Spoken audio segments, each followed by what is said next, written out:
girls pala, girls. So, welcome sa my vlog. So, maraming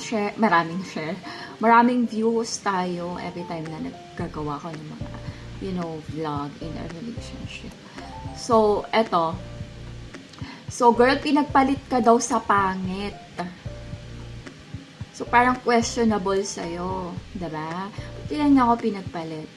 Girl, eto yung iisipin mo. Baka dun sa babae nyo, kasi imposible na si guy is pipili ng hindi maganda, okay? So, ang isipin mo na lang is, si guy is kailangan niya siguro, possible talaga na si guy is kailangan niya ng, baka siguro nagbibigay ng pera, nagsusupport sa kanya, or baka pinagluluto siya, pinaglalabas siya, laging available si girl para sa kanya. So, may mga ganong lalaki talaga. Actually, yun talaga yung gusto ng mga ibang lalaki na tamad.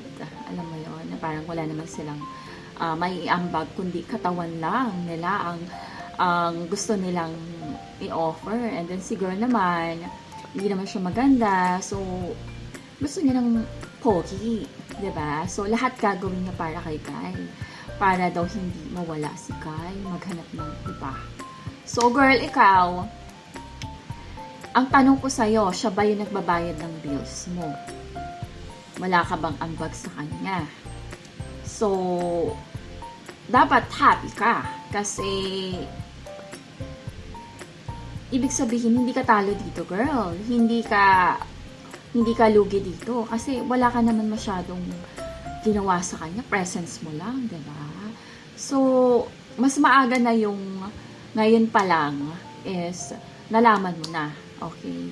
So, go to the next. Okay? Wag mo nang, actually, dapat pag ganun, hindi na question yan eh. Parang, kung umalis siya, edi go. Diba? Kung lalo na kung maganda ka naman. So, meron at meron. Alam mo naman yan, girl, kasi nga maganda ka. Kung maganda ka, marami kang options na lalaki. Maraming nakapila sa'yo. Okay? So, hindi sila kawalan, girl. Kaya wag ka masyadong, unless mas mahal mo yung sarili mo. Kesa, mas mahal mo siya kaysa sarili mo. So, ganun lang yung girl, okay? So, pag ganon, let go and find another. Okay?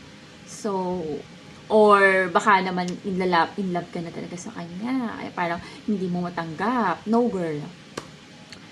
Ang reason lang din talaga dyan is, yun na nga yung sinabi ko kanina, baka pinagluluto siya, mas inaalagaan siya, gusto niya pag-uwi, paglulutuan siya, paglalabas siya, yung mga ganong bagay. Kasi ang lalaki hindi yan pumipili ng hindi maganda, diba? Gusto nila yung na-flex sila sa mga tao na, girlfriend ko to. Ayan, gusto nila the best. Okay. So, yun na lang, girl, ang isipin mo. And then, lalo na kung alam mo yon, maayos naman, meron ka namang savings, hindi mo naman kailangan. Parang, just focus on yourself. Kung gusto mo lang naman, okay?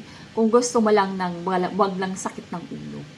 And then, pag ganon, hindi ka niya talaga super love, talagang siguro baka, alam mo yon, mas gusto niya yung merong magpapakalalaki para sa kanya. Kasi baka, hindi mo alam, baka bading siya or ano. So, yung mga ganon, so hindi mo masabi talaga. So, wag ka na mag-focus doon, girl. Wag mo na questionin. Okay? Tapos na. Okay? Move on na. Wala ka nang pakialam. This is done. Focus on your present. Okay? So, ayun na, girl. Just, pagmahal mo yung sarili mo talaga. Mas mahal mo yung sarili mo kaysa sa lalaki. It's just, it's additional na lang to our life. Diba? Parang kung mawala siya, wala ka nang magagawa.